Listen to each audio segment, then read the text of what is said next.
wa nafa'ana bihi wa bi ulumihi fid dharaini amin ya rabbal alamin. Ilangkol al hadisu al-sani wa samanun atau al-hadi wa samanun. Hadis yang ke-81, satu kitab 82.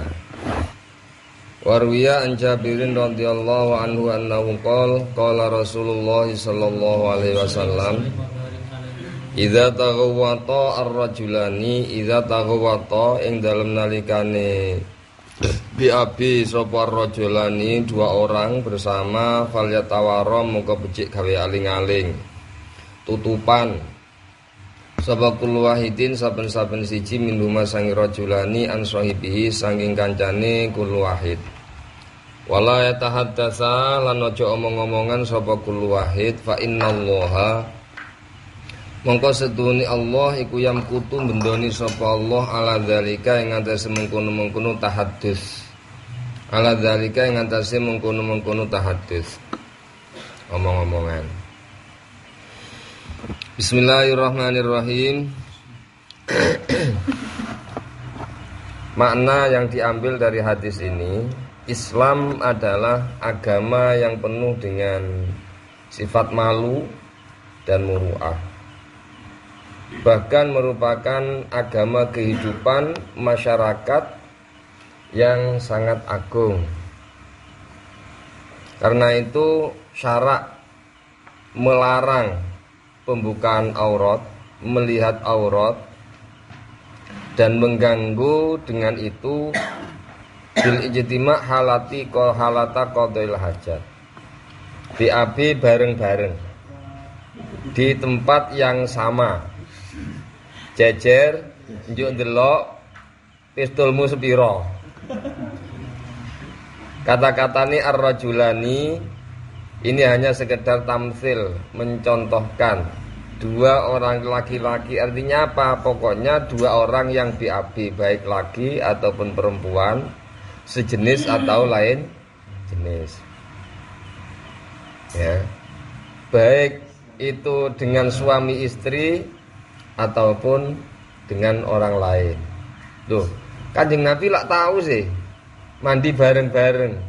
Perlu diketahui bahwa Kanjeng Nabi mandi bersama dengan istri-istrinya secara bergantian, kadang bersama dengan Sayyidah Aisyah, kadang bersama dengan Ummu Salamah, ya kadang bersama dengan Sayyidah Hafsah.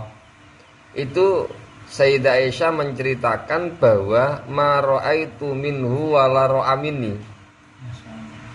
Aku mandi bersama dengan Rasulullah, tapi aku belum pernah tahu auratnya Rasulullah. Rasulullah pun juga tidak pernah melihat aurat saya. Artinya apa? Tawara. Ya, paling tidak ya sempakan lah. Sarungan. Sarungan. Ya, jangan sampai aurat kubronya itu dilihat oleh lawannya. Bahkan kalau bisa kita itu tidak pernah melihat aurat kubra itu sendiri. Karena itu Sayyidina Ali dijuluki karramallahu wajhah, dari kecil Sayyidina Ali belum pernah melihat pistolnya sendiri. Ya. Jangankan orang lain, miliknya sendiri belum pernah melihatnya. Sayyidina Ali. Dalam? Ya enggak masalah, nyukur jenggot masa harus ditawasi kan. Nanti kering ini yang nyusah kok. Wah kesilet. Sampeyan mek merem peteng-peteng dahar ya ora tau kecanu, ora tau anu tah mlebu nang irung tah. Enggak tahu. Saya pernah soalnya terbukti.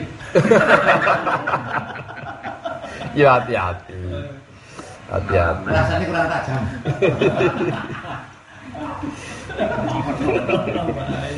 Ya walhasil apapun caranya, bagaimanapun caranya, kalau ini disunahkan mencukur, tapi orang laki-laki tidak disunahkan halak.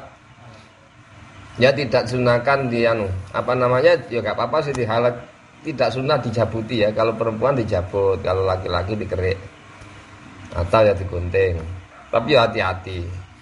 Ya hati-hati tidak harus melihatnya, ya melihat burungnya. Sebenarnya kena temu lah.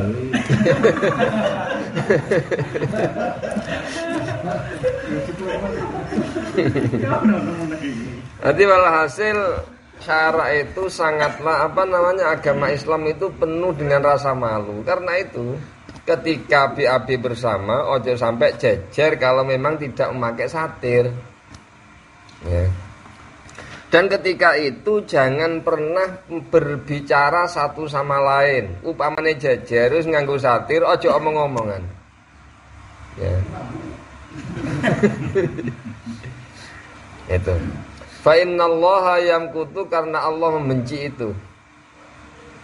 Allah membenci BAB bareng-bareng tanpa memakai satir. Allah membenci ketika ketika BAB berbicara ketika BAB baik dengan sesama orang yang BAB atau orang yang di luar.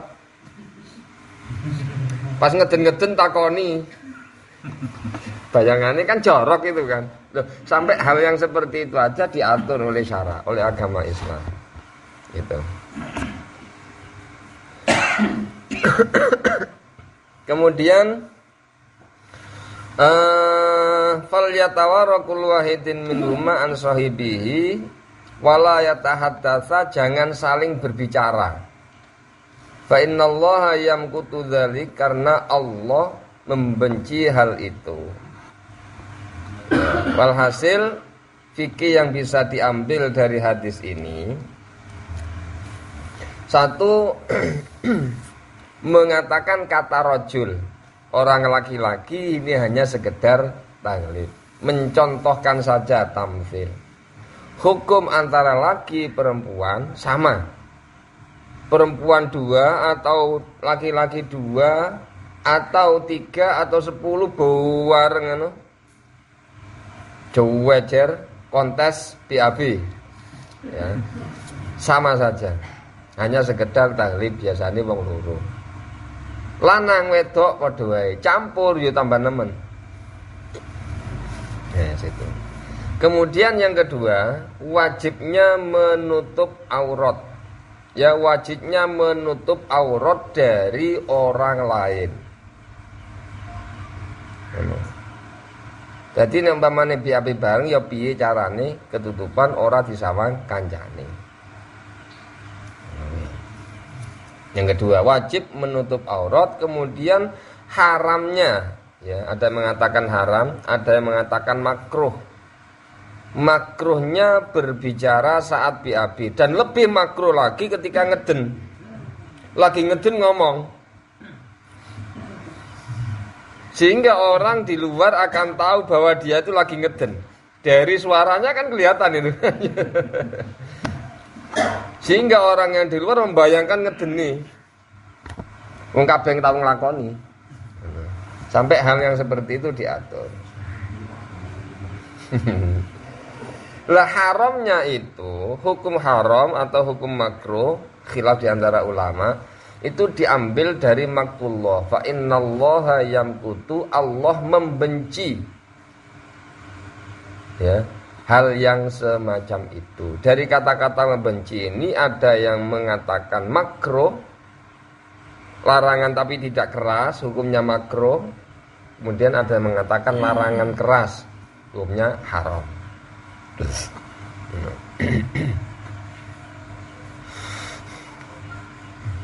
Karena itu, ya, karena berbicara kemudian pada saat BAB bareng-bareng saling melihat aurat itu adalah sesuatu yang dibenci, Rasulullah mandi karo garwane wae, mara'aitu minhu wala ra'a minni. Aku tidak pernah melihat auratnya Kanjeng Nabi, Kanjengnya pun tidak pernah melihat anu saya. Wah. Ketika Kanjeng Nabi itu diucapi salam, Kanjeng Nabi pas BAB dulu salam, ya assalamualaikum, Kanjeng Nabi tidak jawab. Padahal menjawab salam hukumnya wajib, ya kan? Mengucapkan salam hukumnya sunnah, tapi menjawab salam hukumnya wajib. Walaupun hukumnya wajib menjawab salam, Kanjeng Nabi ketika BAB tidak menjawab. Mongko al wajib la yutraku illa liwajib. Barang wajib tidak bisa ditinggal kecuali terbantur oleh sesuatu yang wajib lain. Ya, kewajiban tidak bisa gugur kecuali terbentur oleh kewajiban yang lain. Wajibnya menjawab salam ini kalah dengan wajibnya diam pada saat BAB. Mula sangka krono kadar bobot wajibnya diam pada saat BAB ini lebih berat daripada wajibnya menjawab salam, kan Nabi tidak menjawab. Al wajib la yutraku illa liwajibin. Wajib tidak bisa ditinggalkan kecuali terbentur oleh kewajiban yang lain. Ya, terus.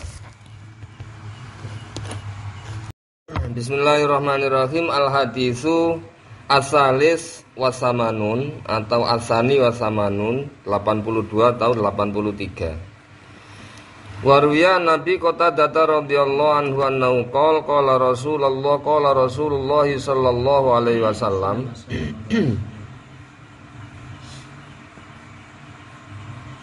La yamassanna aja ngepok temen sapa hadukum salah siji sira kabeh zakarahu ing zakari ahad biyaminihi kelawan tangan tengene ahad wa huwa haliute ahad iku ya bulu lagi pipi sapa ahad wala yatamassah lan aja peper sapa ahad minal khola'i sangking khola BAB biyaminihi kelawan tangan tengene ahad wala yatanafas lan aja ambekan sapa ahad filina ing dalem wadah.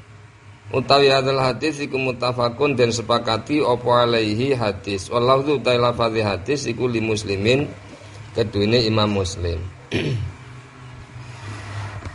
Jadi di sini la yamassanna ahadukum zakarahu biyaminih wa huwa yabul. Jangan sekali-kali menyentuh zakarnya dengan tangan kanan ketika pipis itu apa? Kencing. Bahasa sing halus apa? Ya kencing seni. Kuras. Ya was ketika qadaul hajat biasanya kan apa? Manja kan? Ya anak kita itu manja. Jadi kalau ditatur, kalau pipis itu kalau enggak ditatur, enggak dipegang biasanya enggak mau keluar. Manja minta ditatur kayak cacilik kan. Lah nek natur ojo nganggo tangan tengen. Ditatur ya ditatur tapi tangan kiwa. Wala yatamassah minal khola'i biyaminihi.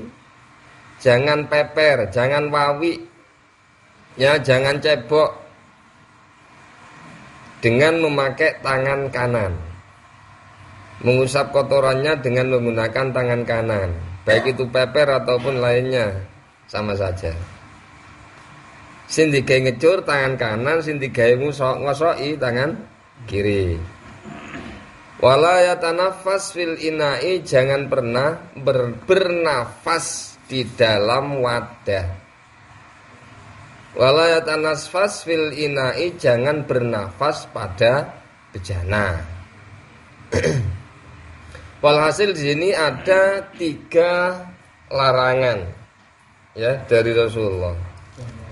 Jadi Rasulullah Shallallahu Alaihi Wasallam memberi petunjuk kepada para sahabat, ya, akan sebagian adab-adab etika agama Islam. Kanjeng Nabi melarang penyentuhan pistol dengan tangan kanan, istinja cebok dengan tangan kanan. Intinya adalah takriman, ya, memuliakan anggota kanan. Ya. Kanan adalah mulia, maka jangan dibuat untuk melakukan segala sesuatu kecuali yang mulia. Ya. Untuk melakukan segala sesuatu yang rendah, lakukanlah dengan anggota kiri. Masuk pasar, kaki kiri dulu. Masuk masjid, kaki kanan dulu. Keluar masjid, kaki kiri dulu. Masuk toilet kaki kiri, keluar dari toilet kaki kanan, dan seterusnya dan seterusnya. Walhasil min babit takrim, dari hal-hal yang memberi pengertian penghormatan, maka dahulukanlah anggota kanan. Untuk melakukan segala sesuatu yang mulia, ini lakukanlah dengan anggota yang kanan. Makan pakai tangan kanan, minum tangan kanan, memakai baju kanan dulu baru kiri, memakai sandal kanan dulu baru kiri, dan seterusnya dan seterusnya. Adalah takriman, ya, takriman untuk menghormati, memuliakan. Jangan sampai tersentuh oleh sesuatu yang berlaku sebagaimana najis. Kemudian Kanjeng Nabi juga melarang kita minum kemudian mengambil nafas pada saat minum. Jadi kita minum gini, serut, tapi gelasnya tidak dilepas dulu. Minum, kadang-kadang nek ngelak temen kan minumnya ambek yo ambekan yo disoki. Saking kesusune. Ya. Itu dilarang oleh Rasulullah. Dilarang. Walhasil hal yang macam itu, pokok walhasil segala larangan yang diberikan, yang diatur oleh syarak pasti ada suatu hikmah. Ada ketidakbaikan di balik larangan-larangan itu. Sebaliknya, di balik semua perintah pasti ada hikmah, kebaikan-kebaikan di balik itu. Cara kedokteran sampean ngombe, ya. Gini, ini pasti ya, tidak akan lama akan terkena penyakit nafas. Entah itu asma, entah itu paru, entah itu apa dan bagaimana. Itu. Ya. Ya paling tidak kan kita seruput, kemudian kalau kita mau bernafas ya kita cekuk secukupnya. Terbaik Kanjeng Nabi itu kalau minum tidak pernah glok, tapi diserot, disesep. Terus dilepas, serot lagi, dilepas lagi, serot lagi, dilepas lagi. 3 kali Kanjeng Nabi. Setiap kali mau nyerot membaca bismillahirrahmanirrahim, dilepas. Bismillahirrahmanirrahim, dilepas lagi, alhamdulillahirabbil alamin. Serot lagi, baca bismillah. Setelah itu ketika melepas baca alhamdulillah. Ketika kita makan atau minum, memasukkan makanan ke dalam mulut atau minuman, kita baca basmalah dan setelahnya kita susul dengan hamdalah, itu insya Allah tidak ada hisab. Ada hadisnya? Nggak ada hadisnya. Ini arep maem, iki setiap kali puluhan, setiap kali sedotan kok maca bismillah, maka dari makanan itu tidak ada hisabnya. Sahabat ngaji Pak Huri toh? Titenono, Abah Huri itu setiap ngaji, setiap minum, nek dahar kan orang ngerti, orang mesti. Tapi nek minum kan mesti nang hadapane sampean. Setiap kali mau nyedot minuman, menyerap minuman, itu pasti baca bismillah 3 kali. Setiap kali. Dan seruputane unjukan itu tidak akan lebih dari 3. Itu sunnahnya.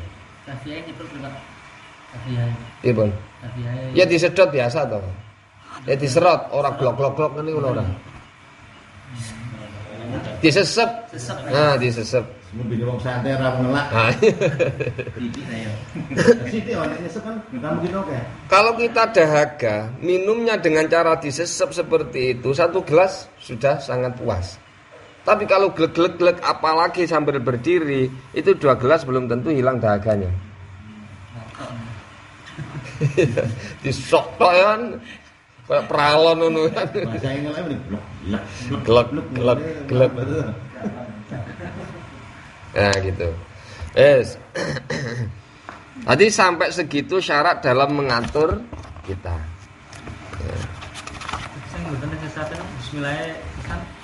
Setiap kali bismillah. Setiap kali baca bismillah, apalagi 3 kali. Kalau baru 3 kali, kalau saya 1 kali. Bismillahirrahmanirrahim. Setiap kali arep mimi bismillah, terus setiap dilepas hamdalah. Lah nyesep ping 3 ya bismillah ping 3. Kalau kita kan pokok sak piring kuwi bismillah awal sapi-apike wong. Kadang ora bismillah. Kadang enggak bismillah soalnya. Anake diwarai Bismikallahumma apa jadi? Allahumma barik lana fi ma razaqtana wa qina adzabannar, tapi bapak emoh. Langsung wae dal-dal wis hafal. Kon tahu Pak. Nek ditakoni gak anu. Paling-paling ning ngarepe abahe, ning ngarepe anake gawe nyontoni, nek njaba yo ora. Lah itu. Aturannya agar supaya makanan ini kita tidak dihisap setiap kali sendok yang masuk ke dalam mulut, hendaknya baca basmalah terlebih dahulu. Paling tidak 1 kali. Itu nanti akan dihilangkan dari hisap. Jadi makanan yang masuk, setiap makanan yang masuk itu pasti dimintai pertanggungjawaban. Dari mana kamu dapatkan? Terus mbok gawe apa? Dari wareg iki mbak kamu buat apa? Tak gawe nonton, gawe maksiat meneh. Ya.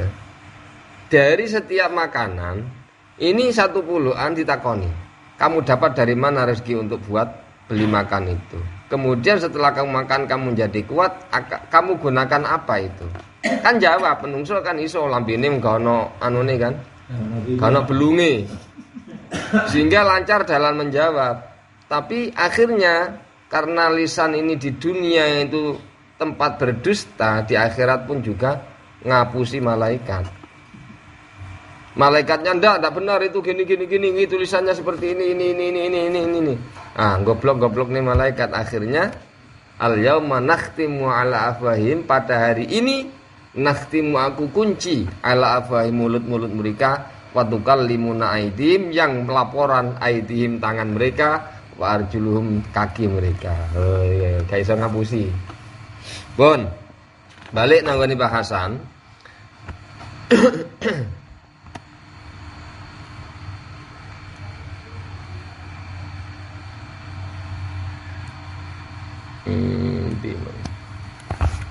Bismillahirrahmanirrahim.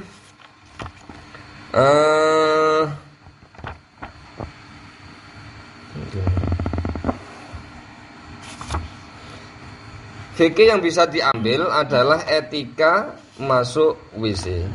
Ya, etika ketika kita BAB dan etika ketika kita minum. Tidak keseluruhan hadis ini, karena yang dibutuhkan adalah ini diterangkan seperti ini. Kanjeng Nabi. Kemudian al-muhafadzah 'alan nadhafah, menjaga kebersihan. Ya, menjaga kebersihan. Walhasil kan kudu nek kapan pipis ora mung dilapi tisu, apalagi mung dikopat kapit notok. Tapi togor. Dilapi togor, dilapi mobile.